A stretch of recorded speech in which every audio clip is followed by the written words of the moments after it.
What is up, my friends, and welcome to another edition of the XFL Week in Review. I am your host, Mark Perry, editor of XFL News Hub. And on this week's show, we talk about the Dallas Renegades' new lease agreement, plus Black Friday sale, if you shoppers out there. This shirt, if you're watching on the sweatshirt, actually, if you're watching on the YouTubes, is not purchased on the Black Friday sale. I purchased this at Dick's Sporting Goods when they were just doing a fire sale, and I think I got it around the time The Rock announced that they were buying the XFL. I went over there, grabbed some merch real quick because I knew what was coming, but now you can get all that sales online. We'll get on all of that, plus player stats from this past week in the NFL, and also some player movement as well. So how do you get in touch with the show? You email podcast@xflnewshub.com with your MP3s or videos, or call 888-430-7692 extension 3. Plus, leave us a review on Apple Podcasts. We'll read it on the show. We appreciate that. Also, give our pals over at XFL Markcast a like, subscribe, leave them a review as well. We got to get them and us on the top of the list of XFL podcasts. That's our goal going into 2021. Is that you got XFL Week in Review, XFL Markcast, number 1 and 2 on Apple iTunes. That is our goal. You got to go big or go home. That's what I always say. All right, before we get into the news this week, a couple interesting tidbits going on in the XFL this week. First, Steelers signed Renegades long snapper Christian Kunitz to the practice squad. So congratulations to him. That adds to the amount of players to the list. Also this week, we're going to do a little summary of how our XFL guys did in the NFL this week. So this week, we have still to go. This week 12 of the NFL season, we still have the Seahawks and Eagles, and they have no players on their active roster or practice squad. And we have the rescheduled Baltimore Ravens versus Steelers matchup for Tuesday. The Baltimore Ravens have Nick Moore from the Vipers. He's on the Baltimore's practice squad. Pittsburgh's got Jaron Jones from the Guardians, Christian, that we just reported here from the Renegades, Anthony Coyle of the Guardians, and Tigre Scales of the Renegades on their practice squad. We'll update if things change different on XFL News Hub. Some of these guys might have gotten called up due to the whole pandemic issue going on with this game. We're not even sure it's going to happen. But some player stats first. Sergio Castillo, the New York Jets kicker and from the Roughnecks, went 1 for 2 with a 38-yard field goal in the 20-3 loss to the Miami Dolphins. Hunter Niswander, the punter, he's on the Dallas Cowboys, also from the DC Defenders. Niswander had 2 punts, an average of 55 yards. His longest was 58 yards. Dallas lost to the Washington football team 41-16. Donald Parham, the tight end, LA Chargers, of course, from the Renegades. He had 1 target in the 17-27 loss to the Buffalo Bills. Chargers. Also, Storm Norton he was inactive for the game, but he's still on the 53-man roster. Our man, PJ Walker, he was on the bench this week from the Houston Roughnecks on the Carolina Panthers. He was back up to Teddy Bridgewater. Teddy might have gotten hurt at the end of the game. We'll find out about that. Lots of positive things being said about Teddy Bridgewater, including the XFL coming out and saying, congratulating PJ Walker. We know our pal Reed over at XFL Markcast was very adamant this week about the XFL not doing that, and it's I totally agree with him on that one. And now they finally got it, but they were probably listening to his show, and that's why they did it. The Panthers lost to the Minnesota Vikings 27-28. Kenny Robinson, also from the Panthers, and Battlehawks, and Colin Thompson, they were both active but didn't put up any stats. Edmund Robinson, Atlanta Falcons, and from the Houston Roughnecks, he was active but didn't put up any stats. The Falcons crushed the Las Vegas Raiders 43-6. I was one of those people in DFS that started Derek Carr, and we just got... Everybody thought Derek Carr was going to be the big thing this week. 43-6. I'm glad I was not watching that game, rather cleaning out my garage, because I would have just been depressed watching it. Austin Walter Running back, kick returner for the San Francisco 49ers, formerly of the Dallas Renegades. He was active but didn't put up any stats. The 49ers beat the Los Angeles Rams 23-20. And then Michael Dunn, a guard for the Browns. He played for the Seahawks, or the Battle Dragons. He was active but didn't put up any stats because he's an offensive guard. Not really sure what they could. Browns beat the Jacksonville Jaguars 27-25. And for those interested, Antonio Callaway had a brief and controversial stint with the Tampa Bay Vipers. We all know about that. He was active for the Miami Dolphins. He caught one pass for 7 yards. And the Dolphins, of course, beats the Jets 20-3. So there you have it with the XFL player stats and some signings this week. We're hoping that we're going to get some more news coming in December. I think we might get a couple things in December, so stay tuned for that. But without further ado, folks, let's just get into the week that was the XFL. So it looks like the XFL has agreed to a new lease for the home of the Dallas Renegades. There was some speculation going on for a while that somehow the Dallas Renegades were not going to return, or they were going to move to San Antonio or something like that. None of that was going to happen. They are always going to stay in Dallas. So it's been a while since we've heard any news from the XFL, but last week in a court filing from the Alpha bankruptcy case, the league has agreed to a new lease with the Rangers Baseball LLC to use Globe Life Park.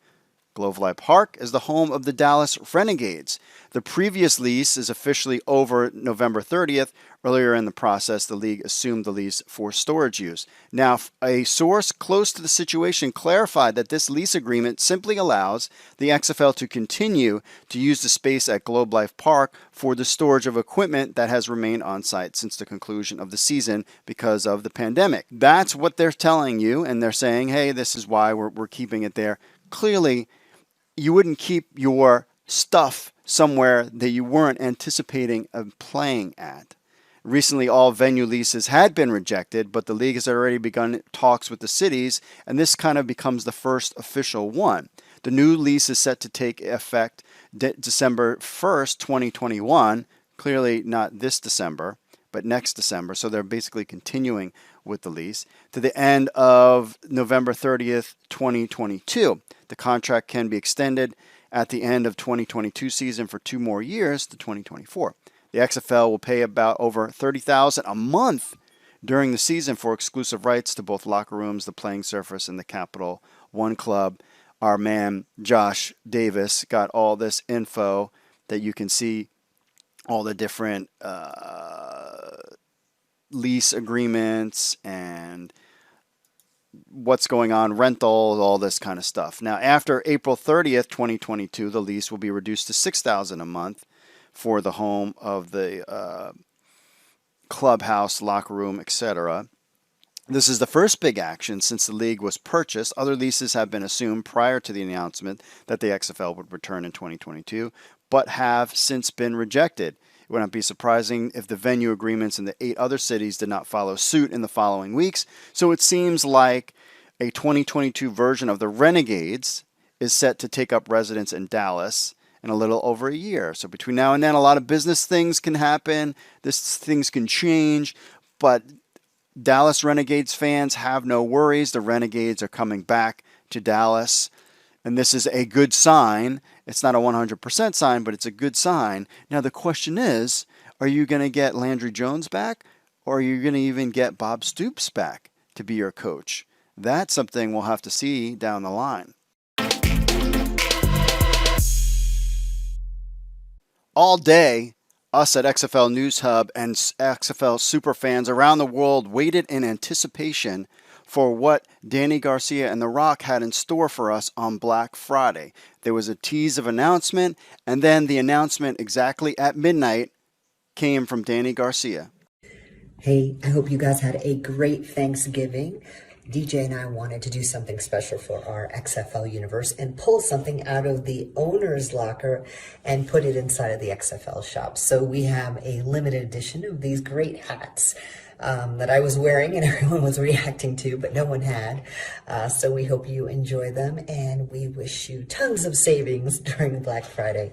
Thanks for being a part of our journey, and thanks for being a part of the love of football. The Rock also dropped this picture on his Instagram as well. So the league's big thing was some new merch on XFL Shop, a new hat made by New Era, a change from the 47 brand, which I purchased, and new shirts were available, as well as some deals on jerseys and a bunch of other items. This really is the first XFL Black Friday sale, because I think from the past there was no really apparel available that there is now. So what you have first, 2 new merch items that you can actually buy from shop.xfl.com. First is the new branded hat, which is pretty cool. It's $30. I got it. And it is from New Era. Also, what you can get from it's basically in the league apparel section, is this new XFL t-shirt for the love of football. These are basically 2 new items that you can get for Black Friday. These are not for sale. However, if you go to any of your teams, like if you go to America's team, the DC Defenders, you can see that basically all these items, a lot of these items are on sale, and all discounts are displayed at checkout. So if you're going to pick a DC Defenders replica jersey for $70, wow, there's like hardly any left. And then you add it to your cart and go to checkout, you can see that you get the discounted rate on there. So this is a Black Friday sale going on right now, 40% off on old regular XFL merchandise, and plus you have the new hat and the new shirt. So, and there's a clearance section as well for you super nerds out there if you want to get some stuff on clearance as well. But a big sale going on XFL merch. I'm telling you right now, I don't think the teams or logos are going to change in 2022. So it is now your chance to get some XFL merch for not only you, but your loved ones during this holiday season. So get out there before the sale closes.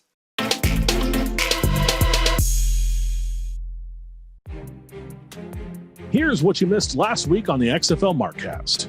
Danny posted this little snippet on, like, it was like her Instagram story, like, good morning, had this perfect cup of coffee, and she had the XFL, like, notebook there. I'm like, if you're going to do that, if you're going to take the time to do that, congratulate PJ Walker. I would have said, congratulations, PJ, and put your freaking XFL notebook there. You could have congratulated PJ and been like, and used that in a situation where you're like, look, this is what we do. We get players ready for this, for the NFL, where Vince tried in his first XFL iteration back in the 90s, early 2000s, he tried to compete with the NFL.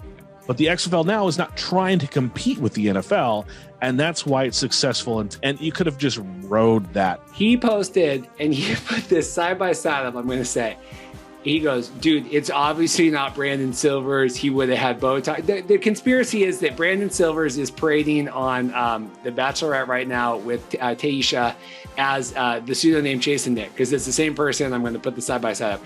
But he tweeted this, and he goes, so clearly it's not Brandon Silvers. Like, Brandon Silvers would have had more Botox. I go, this side by side makes me think even more it's Brandon Silvers. The Rock and Danny did not tweet and congratulate, PJ Walker on his victory at the Carolina Panthers.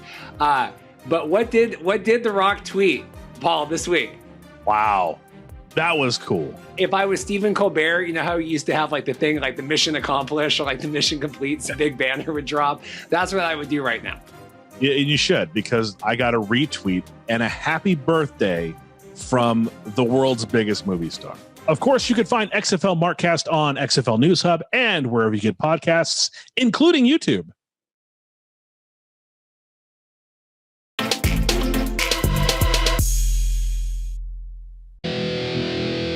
What's up, XFL Army? If you're a fan of the XFL News Hub and you have a telephone, which I know all of you do because you're sitting there playing on your phones all the time, then why not download the XFL News Hub app? That's right, it's on iTunes. It's on Android. We have an Android version and an iPhone version of the XFL News Hub app. So what do you get? You get the latest news from XFL News Hub, the premier source of XFL news in the universe. Plus, you get push notifications when we have breaking news. You will be the first to know. You can leave a comment on some of the news right from your phone. Plus, you get this podcast on your phone as well. Remember, you can leave us reviews on the Google Play Store or iTunes. It links to our other social media accounts, and so much more. Be in the know. I know you're on your phones. People are on their phones all the time. They never get off their phones. So why not just download the XFL News Hub app on your Android or iPhone today? All you need to do is go to the Google Play Store or iTunes and just type in XFL News Hub. That's XFL News Hub. Download our app on your phone today. All right, let's get into our social media stuff. First on the Instagram, RadRob79 says, so glad to see the XFL store back up. When we were talking about the XFL gift shop and 40% off, I think still sales going on right now as we speak. On to the Twitter, our man Matt Nagashima said, with the disaster scenario in the NFL year, Danny and The Rock are looking smarter every day for moving the XFL to 2022. Kid Coheed says, and the Broncos situation shows why it's more important than ever for a minor league to exist. 4 QBs are ineligible. If only 8 quarterbacks were free to be signed by, also had starting reps, where could we find them? I mean, I was like, go after Josh Johnson. You know, he's on a practice squad to pull him off. But I assume that they think that they're going to get their quarterbacks back this week, at least some of them. But yeah, that was a crazy situation in the Lease in the Broncos game, and it did not turn out well for them. PJ Walker says, happy Thanksgiving. And NC Matty O says, congrats on the solid performance. Followed you in the XFL and rooted against your team, but always enjoyed your athleticism. Glad to see your Panther keep pounding. We got caught up in that one as well. Congratulations, of course, PJ Walker last week, and the XFL came out and congratulated him as well. Danny Garcia with her squint on Kellen O'Connor said yes when it talks about the hat with this sale for the XFL Black Friday stuff with our owner, Danny Garcia. Excited about that. On to the YouTube's Palin Demo says, talking about PJ Walker, says that was a great game by PJ Walker. It's a shame that the Chiefs cut Jordan Ta'amu. Would have loved to see an unofficial Battlehawks versus Roughnecks matchup. True. Speaking of the Battlehawks, the Blood Bowl Battlehawks project has begun. Everything is assembled, currently primed for everything. Sticking with our original colors and uniforms. Armor is going to be metallic colors in the same scheme. Even will attempt to put XFL on the balls. Paladin Demo, getting ready for the XFL season. I'm like, totally want to get past this whole dark era of the United States and across the world going on. Not only do we can get to the spring, potential, things, good looking things on the horizon. I have to watch what I say on YouTube, because if you talk about it, then they penalize you. So you know what I'm talking about. Hopefully the spring kicks up, and then we can start getting the practices, coaches, all sorts of stuff. Really super excited about XFL in 2022. It should be good. CX Tyler said PJ played great. Can't wait for XFL 2022. Us too. Carlos Trevo says, I love PJ. I'm a huge Roughnecks fan. DC Defender's a team. America's team. But still, yes, PJ fan 100%. I would love to see him play again. I don't really care less about the NFL season. I just want to see my boys in the XFL out there playing. Brandon Gillette says, okay, so PJ actually surprised a lot of people Sunday, but also playing with a surprising fashion, caught by those in the know. So, what the chicken butt did I mean by that, really? First off, unfortunately, I kept hearing a common vibe from every corner of the web. Many people are fed the conception that XFL players aren't that good and had low expectations for PJ because of this. So when he actually goes out there and looks that good, they are dumbfounded, but still, for some reason, have to say something rude or false about the XFL to help their hurt ego. I know somebody else in this country who's got a hurt ego that keeps flapping his gums as well. I won't say anything there. Whatever. They will learn eventually the NFL skill level is very high, with a very few star outliers surpassing all. At the same time, however, the very high majority skill is also standard. The most players, from starter to practice squad even, all have the same level of skill in certain range one way or another, such as a young, inexperienced, high potential player and highly inexperienced veteran. Either could be cut and end up in the XFL. They don't just suddenly suck. I agree there. The way play progressed, once teams got in the groove the last season, games would have been on point by the end if it had happened. Then Sunday, PJ was obviously nerved up with 2 INTs are forgivable, in my opinion, mainly because of just driving to the goal line twice to get those INTs in the first start. Many don't. And then to get it multiple times after it shut the Lions out 20-0. But as I noticed, PJ seemed to be told not to play like he normally does and should. In the XFL, he was used more of a college-style run-pass option, much like the Kyler Murray, Daniel Jones, Lamar, at which PJ excelled at. Sunday, he obviously was told to play conservative, traditional QB. If he wasn't, I bet he never would have thrown those passes. He likes to run solo sporadically. The scheme might not fit the QB. Brandon Goulet checking in with some good points there. About who will be the next commissioner in the XFL. Little Bitty Custom says, I will be whoever can be the most, I don't know, we're talking about woke. Get out of here. Palademo got the Battlehawks championship shirt when it went half off. Good there. This was spam. Remove that. Jack says, I bought some merch. Nice. Get that merch. That's what I'm talking about. Rangers King 669. It is worth noting they could still move Dallas, but keep Team 9 up in there. Dallas isn't going anywhere. Don't worry about that. Creepo Freak says, that's awesome. Talking about the Dallas Lease agreement. So looking forward to XFL football in 2022. Yep. Jack says, let's go. Juan Carlos Arzoco says, I was hoping XFL returned 21, but now in 2022. We are excited too. It was absolutely the right choice to do that. No questions about that. All right, my friends, that is it for this week's show. Remember, if you want to be part of the program, email podcast@xflnewshub.com or call 888-430-7692 extension 3.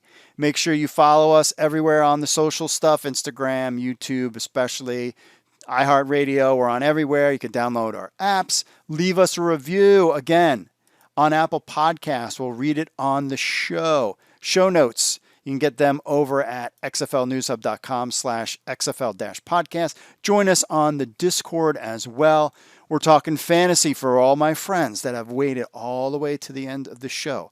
This is what I can tell you about fantasy. XFL will be in at XFL News Hub. That's guaranteed. We're about now, I would say, I was just working a little bit today. We're about 80% now with our AEW Fantasy Wrestling app.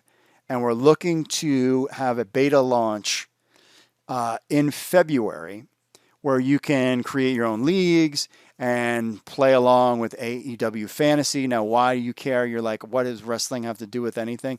This is the test ground. We do the fantasy wrestling. We learn how the draft works.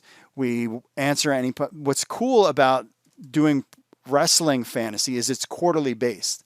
So we'll actually not just have one season for the last all year. In AEW, they have a big pay-per-view every quarter. So after that quarter, you have a new draft. So we'll be able to have a bunch of different drafts, see how the system works, if we need to recode things, that type of stuff, so that when February 2022 comes, all we're basically doing is saying different data set, different players, the whole system is the same. And then there you have, and then so we'll be ready to rock and roll for XFL Fantasy, and I can't wait to start talking about it, especially when we start getting players and drafts, all sorts of stuff. We'll have all of that for you. I plan that's where my forte will be. DFS, I've done very well in NFL stuff, and I do well in NFL things as well, fantasy stuff. So I'll be heading the helm of that for our crew. Plus, we got our super huge staff, awesome staff at XFL News Hub. So that's the plan going forward. And I'll talk more about that once that's out there. So at least gives you an idea of what it's like. And if you used to be a wrestling fan or want to be a wrestling fan or whatever your deal is, or you just need more fantasy stuff and get into it a little bit, I think it'll be a fun thing for you to check out. My plan is, one of the things I'm going to build into the system that's already sort of in there, if I can just go on a tangent for a minute, is that what annoys me is like when you play fantasy sports and people quit. And that happens a lot. And so what we built into this system for the fantasy wrestling, and then it will be for the XFL, is if somebody leaves, it's still going to like put in their lineup and remove guys. It will put in the best lineup possible, even if you don't. So, and it will be at the last minute.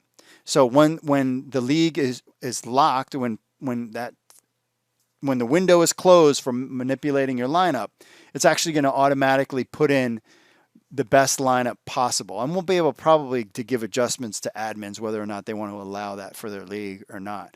This way, when you're playing, if you have 4 guys into it in an 8-team league, for example, and 4 of them just bail and don't do it anymore, it's no fun. It's happened to me in fantasy football, fantasy baseball, fantasy basketball, where people quit.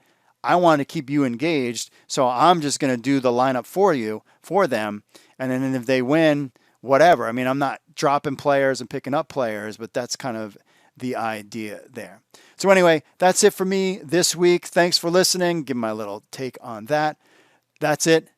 Thanks for listening. Mahalo. God bless. And I will see you all later.